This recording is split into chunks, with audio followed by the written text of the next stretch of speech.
no mistake, there's only two ways to live, from the outside or from the inside. This is why the psalmist would say, my soul finds rest in God. Some translations would say, in God alone. My salvation comes from him. Your entirety of the soul needs to rest in the Spirit where God is filling it. You always end up catching what you're connected to, and if you're connected to the outside, you're going to catch all the anxiety and the frustration in the politics and the things of this world. But if you're connected to the one on the inside, you're not going to catch those things at all. You're going to catch what he has, which is hope and peace and life.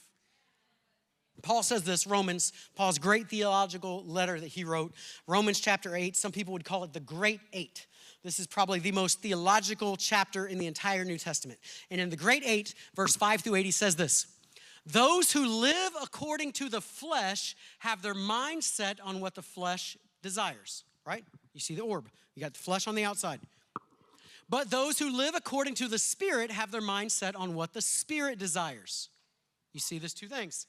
Which side is it going to flow from? The mind governed by the flesh is death, but the mind governed by the Spirit is life and peace. If you're living from the outside in, it's death. You are going to stay anxious. You are going to stay frustrated. You are going to stay all the time, right? You're going to live up and down by your team winning.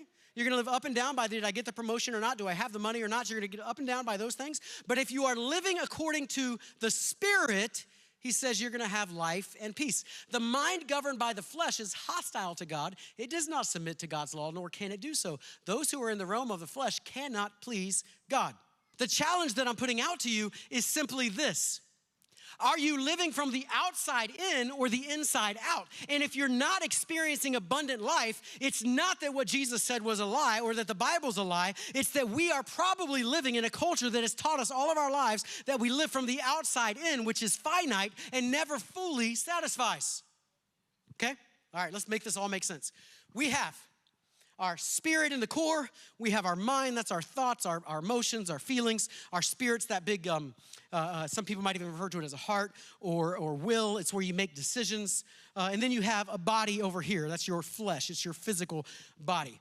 And the soul is always trying to make this work together. But for most of us, it doesn't work together most of the time because you want different things. And so you end up frustrated inside of yourself. And so you know, the body wants to sleep in. It is not going anywhere. It is going to stay in bed on Sunday morning. Your thoughts are thinking, oh, I could stay in bed. I could go, I could stay, I could not stay. I'm not really sure. Your spirit is over here going, no, you need to get your butt in church. You need to come with me, come to church this morning. But your body's not moving. Your body's like, no. I'm Latino. We always come late anyway. Y'all know it's true.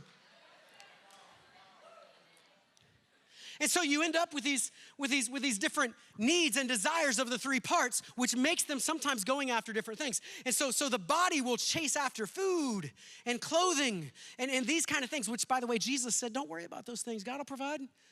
Live from the inside out, not the outside in. And so the body wants to chase after these things, and it's not that they're not important, it's just that they're not the most important. We don't live from them. And so the body will even create an identity around what you're wearing or what you're eating or how much money you have, these physical things, right? Your body wants that. And so your body starts chasing after those kind of things. But your spirit doesn't want to do that because your spirit may want to have a whole different thing, right? So your body's chasing after the gym, but your spirit's like, I just want to chill. Right?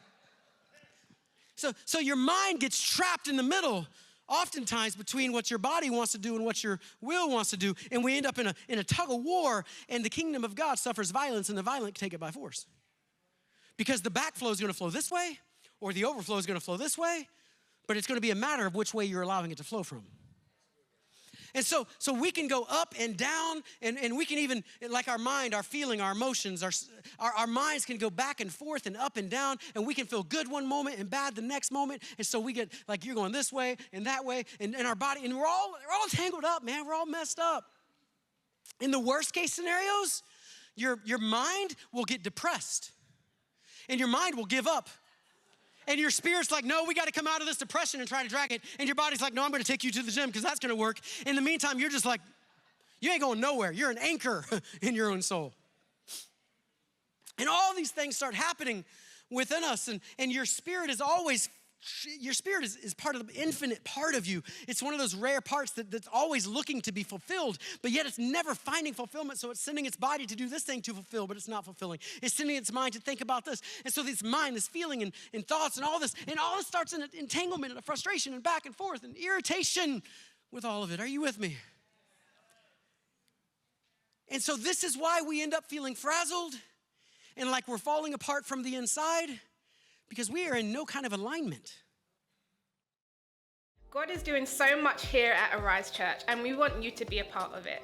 Stay connected with us on our YouTube channel, Facebook, and Instagram, and wherever you can find us online at My Arise Church, and we'll see you next week.